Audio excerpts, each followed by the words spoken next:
kind of an abbreviated version of what it is. Yeah.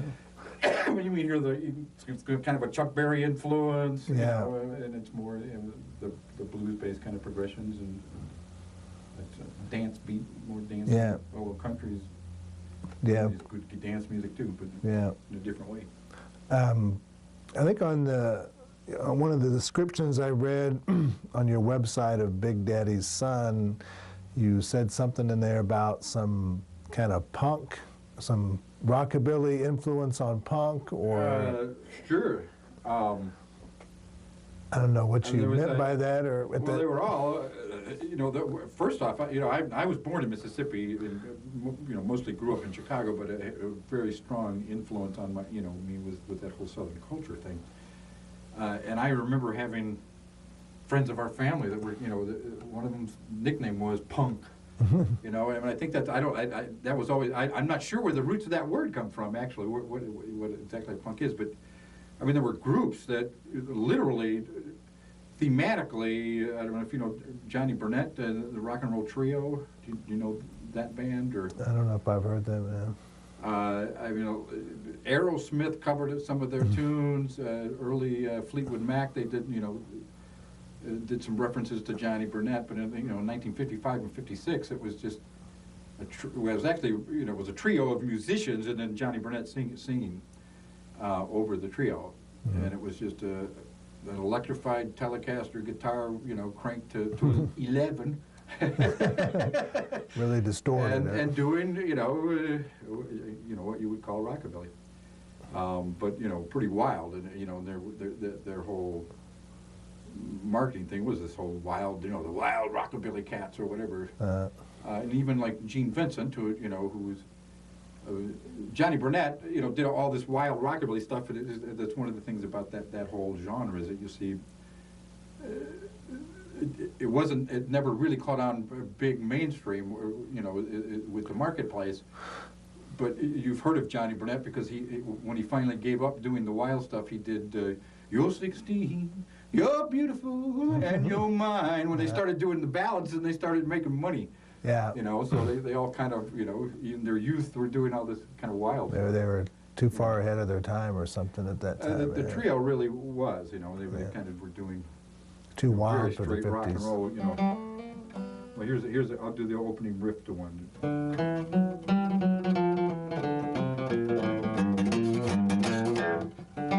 And that's how it opens up with imagine a distorted Telecaster through, you know, like a little Fender Champ cranked all the way, and it's just, you know, distorted guitars. And the rest of the song is just a riff on the minor chords.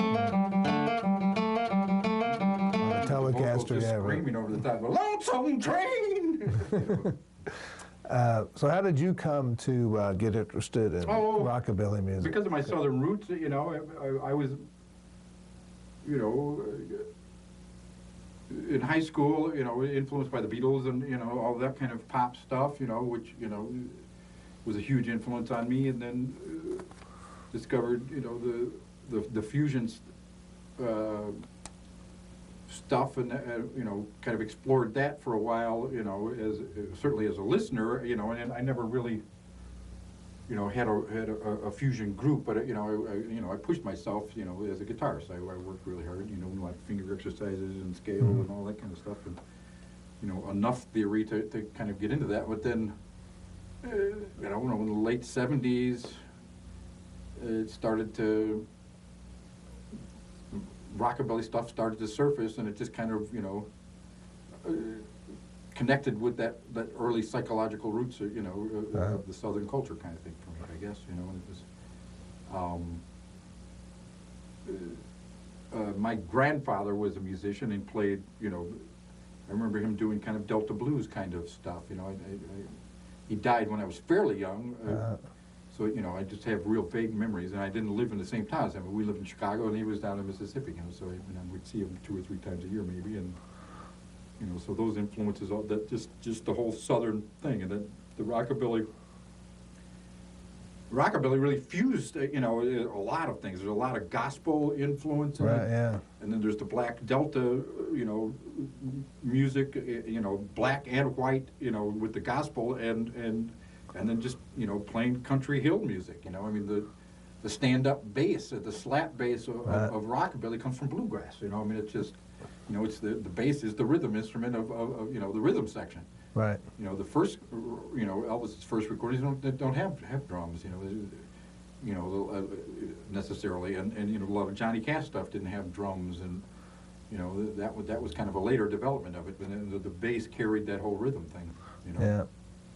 Yeah, so they had some traditional roots in there in rockabilly, I It guess. was just but- Memphis. It was, Yeah. you couldn't help but you know, be influenced by all that stuff. You know, if you were in that area, Beale Street. You know. Right. So Yeah. it's Well, American music. It's really the, you know, the big fusion. You know, there's the jazz, blues influences, and the, you know, the hill country music. You know, all coming together. Yeah. I mean, if you listen to, you know, Elvis's first single, "That's All Right, Mama," you know, if you put it in a different context, it's really, you know, it's a gospel song. Well, that's all right now, Mama. You know, it's Yeah. it's got that wailing, you know, kind of Right. appeal, you know, of gospel music. So it's interesting Yeah. Yeah. to think about that stuff.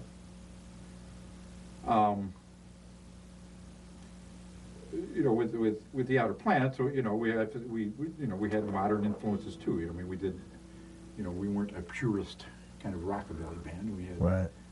you know, some of the later rock influences and you know, Yeah. that kind of thing too. So what's something the Big Daddy Son and the Outer Planets did? Boy, I mean, it's hard, you know, trying to do this stuff. We were talking about, you know, adapting the instrumentals that Michael and I are doing from, you know, to try to adapt rockabilly to an acoustic thing is, you know, I mean, you really need an electric guitar with some echo on it, and, you know, I mean, to really get the right kind of a sense of what rockabilly is all about. I mean, we did a lot of originals, but we, you know, we had a lot of R&B influenced things, and we had, you know, during a lot of our time, we had a saxophone in the band, and Okay. some of the last recordings that we did in the mid '80s were, well, we were honored to have Ron Dwyer do a bunch of saxophone work for us. I don't know if you remember Ron Dwyer from here in town, the saxophone player. No, that was before I came to town, I think. A great saxophonist, and there's some MP3s on the website where you can hear Ron playing with us. So we got into a little more jazzy kind of stuff, but still had that, you know, hep cat kind of feel to it, I guess you would have to call it. I mean, like I said, it would be hard for me to try to do anything here, you know, just as a solo Right. on acoustic guitar, other than, I mean, you know, that kind of, the more primitive kind of, you know, rockabilly.